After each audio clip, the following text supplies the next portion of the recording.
Master Jet, totoo po ba may increase na sa January 2024? Maraming mga proposals, may mga bills, may mga statement from the President and the Vice President na magkakaroon ng increase sa January 2024. Mayroon na ring sinabi ang DBM na naglaan sila ng 16.95 billion para sa naturang purpose.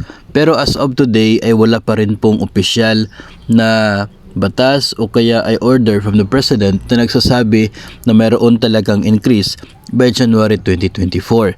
No, sa ngayon, marami pong mga plano, inclusion doon sa budget, may mga bills sa Senado o doon po sa House of Representatives, pero wala pa rin pong absolute or yung pong final talaga na order or batas na nagsasabi na simula January 2024 magkakaroon ng isa pong pagtaas sa sahod at kung magkano po. Kaya hanggang sa ngayon na hindi pa po natin masisiguro kung talagang effective ba by January magkakaroon na talaga ng pagtaas sa sahod ng mga government personnel.